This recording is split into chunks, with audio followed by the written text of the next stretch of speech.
2 seconds. 2 seconds, and I promise you we'll talk all y'all want. But thank you guys again so much for coming out. We really do appreciate everybody for coming out. Again, we are all road runners, so we're gonna give them the biggest road runner welcome. You guys hear me? All right. So, my name is Marin. I'm the president of the Black Leadership Advisory Council here at UTSA.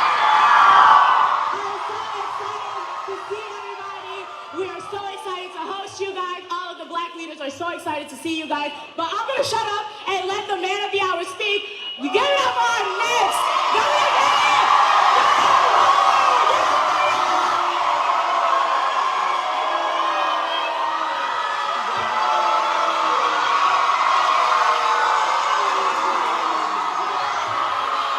Hey, San Antonio, how you doing? This is amazing. I gotta tell you, we had a chance to visit with some of you 4 years ago in 2018. We visited in that year college campuses all over the state of Texas, and the biggest turnout, no matter where we went, was right here at UTSA in San Antonio.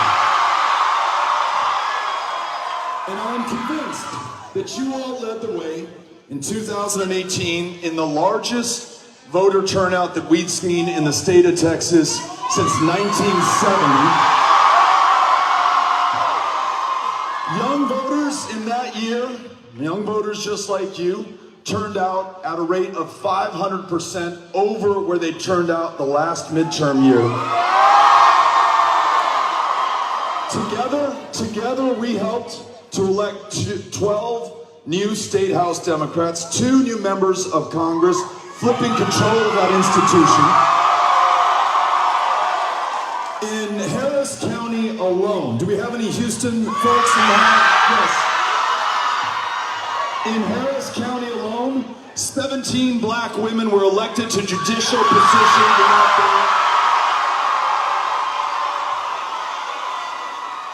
state. And you got us within 2.6% of Ted Cruz. But let me tell you what you are going to do this year. This year, you're going to make sure that we defeat Greg Abbott on the night of November 8th. You are with me. We are going to do this. Listen, this is how I know that we're going to win. Because we're fighting for every woman to make her own decisions about her own body, her own future, and her own health care. We're going to win because we prioritize the lives of our kids over the interests of the NRA or anyone else.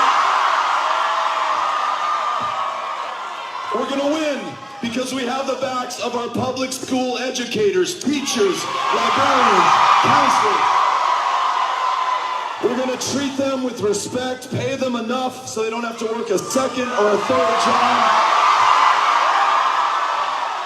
And we're going to make sure that they can focus on those kids in front of them by canceling the STAR test in the state of Texas.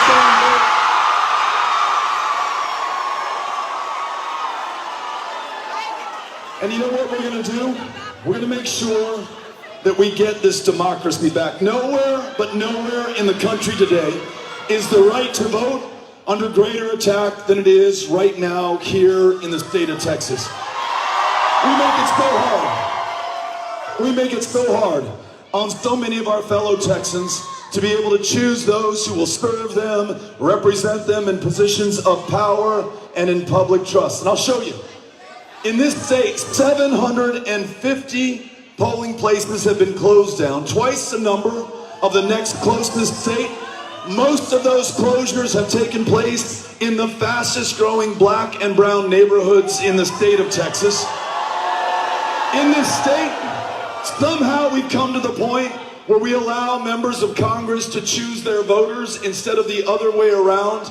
And it is a racial gerrymander that has drawn black and brown voters out of their districts to minimize their power. You can use your license to carry a firearm to prove who you are at the polling place, but you cannot use your student ID at UTSA to prove who you are at the polling place. So, this is how we change this. After we win this election, we make sure that we have online voter registration, automatic voter registration, same-day voter registration. We replace gerrymandering with citizen-led redistricting commissions, so we choose the districts we want. And then how about this? When we win, for our friends over here, I want to let you know, we are going to replace Confederate Heroes Day with Election Day as a holiday in the state of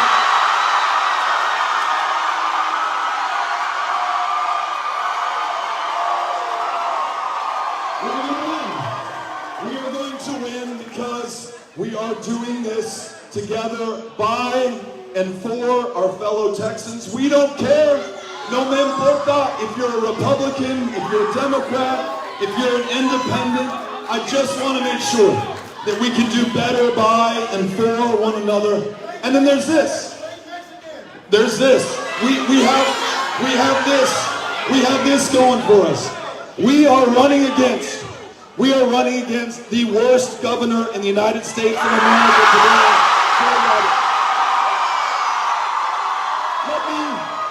Let me give it to you by the numbers.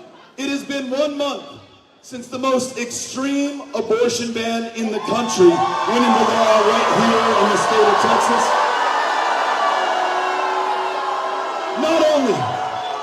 Not only did Greg Abbott ban abortion beginning at conception with no exception for rape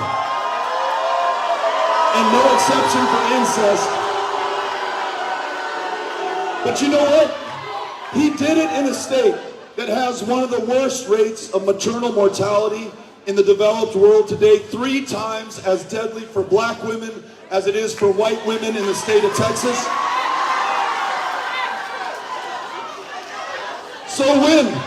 So when we defeat him, not only do we restore protection for the right to privacy, to make your own personal, private, sometimes painful decisions on your own,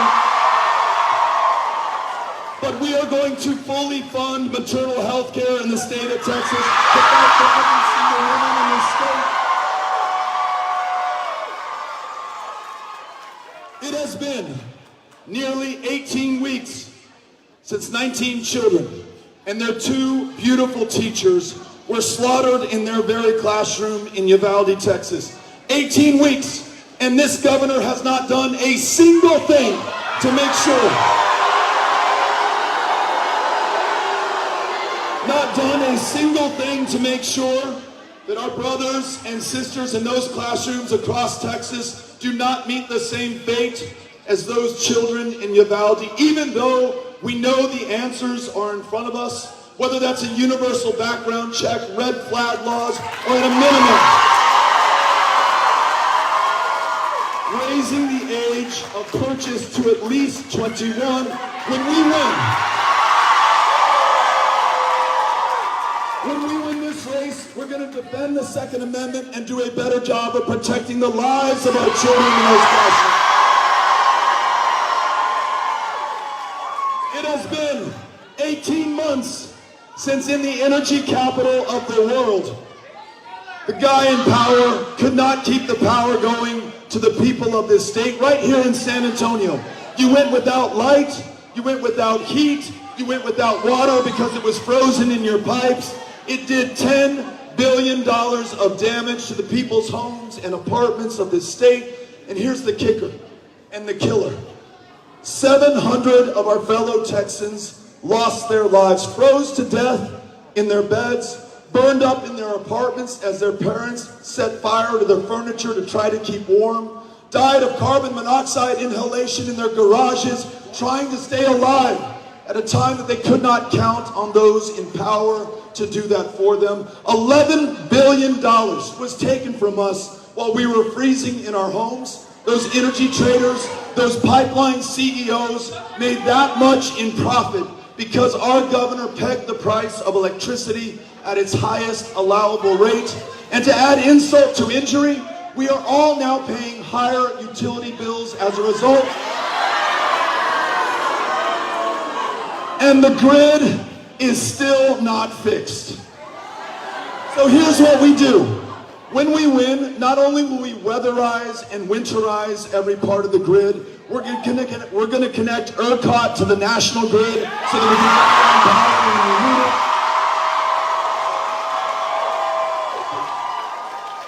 it. And for those who stole the money from us, those $11 billion, we will take those bastards to court and get every single penny back for the people of Texas. And then the last number I'm going to give you, 8 years. 8 years that this guy has been in the highest office of the land. He's been warned about so many problems, has not done a single thing about it. Now, I've mentioned the maternal mortality crisis. I've mentioned the epidemic of gun violence, and it's not just these mass shootings. So many young people in this state die every single day through gun violence, so numbingly common that their names never make the newspaper. Their faces are never shown on the nightly news. Today, because of Greg Abbott, gun violence is the leading cause of death for children and teenagers in the state of Texas. For those of you who have spent time in the foster care system in the state of Texas, you realize this is the worst foster care program in the United States of America today. Those children emerge more damaged, more hurt, more wounded than when they originally went in. In fact, 100 kids have died in the custody and care of the state of Texas just since 2020. You saw that story this year of 11 and 12 and 13-year-old girls who are being trafficked and raped and sold for their bodies, who thought they had been rescued by the state of Texas, sent to a private provider in Bastrop, Texas, where they were once again abused, only this time done so under the care of the people of the state of Texas, under the guidance of Greg Abbott. And then there's this. In a country that puts more of its own people behind bars than any other country on the planet, this state puts more of its own behind bars than any other state in the union. And they are disproportionately black and brown, and they're doing time. They're doing time for nonviolent drug offenses. And I'll tell you what, even though Texans of all races and ethnicities use marijuana at the same rate, disproportionately, black and brown Texans are stopped, they are frisked, they are incarcerated, they are forced to check a box on every employment application going forward. That is why when we win, we're legalizing marijuana in the state of Texas.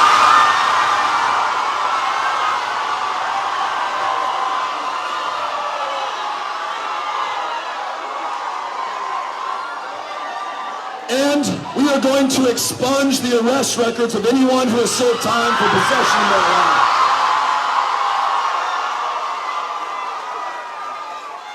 But if we're going to do this, we're going to need every single one of us doing all we can with what we have, where we are right now at this moment. And that means you find someone in this crowd who's wearing these reflective yellow jerseys. If you all can raise your hand, they've got clipboards. And on these clipboards are opportunities to sign up to meet the people in this community who could vote, but probably won't unless someone invites them to do so.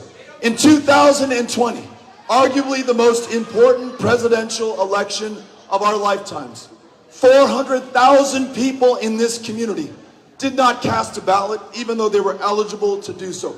400,000 people whose voices we did not hear, whose votes we were unable to count.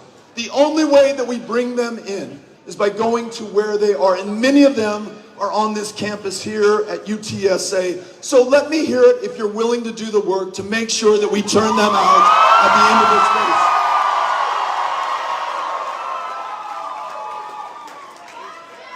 Now, just a minute, I'm gonna wrap up, and we're gonna hang out for a second to make sure that we get a chance to meet as many of you as want to say hello. We want to make sure that we take some pictures so that we can prove that we were here and encourage our friends to join us in this. But this is the last thing that I want to leave you with. Thank you for that. Nowhere else I'd rather spend my 50th birthday than right here in San Antonio with you. Here's what I want to leave you with. Listen, we've described the tough times that so many of our fellow Texans are going through right now. A grid that doesn't work, an attack on women that is unprecedented over the last 50 years, this gun violence that is claiming the lives of our children and the people in our communities at a frightening rate on a daily basis. But against all of that is all of us. And here's what I say. Though we can be tempted to despair, given the challenges that we face, we can overcome them. We've overcome bigger challenges against longer odds before this. We are made of bigger things than this moment right now. And how many generations get the opportunity to stand and fight for the things that matter most in this country? The right to vote, the right for women to make their own decisions about their own body, the right for children to survive the school year, and the right for every single one of us to have the representation and service that we deserve. We are so lucky to be alive at this moment. And when you sign up with those who are wearing the yellow jackets, I promise you, I will put you on the doors of those who've been targeted for suppression and intimidation, the very people who've been disenfranchised and driven out and drawn out of this democracy. And on the night of November 8th, there'll be some pretty profound, powerful, political, poetic justice when we make those who are drawn out the very margin of victory when we win this on election night. You are ready to do this? I am ready to do this with you. Thank you, San Antonio. Thank you, UTSA. Muchísimas gracias. Vale, let's go. All right, thank you so much. Get up one more time for Meadow. Now, we heard it is your birthday. It is your 50th birthday. So, as a Roadrunner community, we are, can we sing happy birthday to you? I would love it. All right, y'all ready? We already had a practice round. All right, y'all ready? 1, 2, 3. Happy birthday to you. Happy birthday to you. Happy birthday, dear Beto. Happy birthday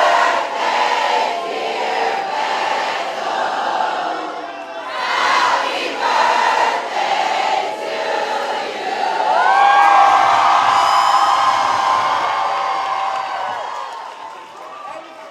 Thank you so much. I'm going to turn it over to Ellen. Hey, y'all.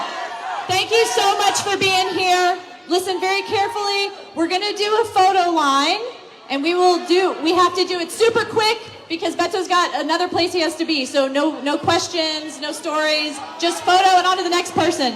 And we're going to do it in the back of the room. If you can make an orderly line, show us how smart you guys are. Make an orderly line. Slow down. Watch, look at me. The line is going to start on this side towards the Texas flag. So all of you in the middle over here, you need to come behind me. The line needs to come along the wall to behind me. Starts at the Texas flag, and it's going to go along the wall, all the way behind me.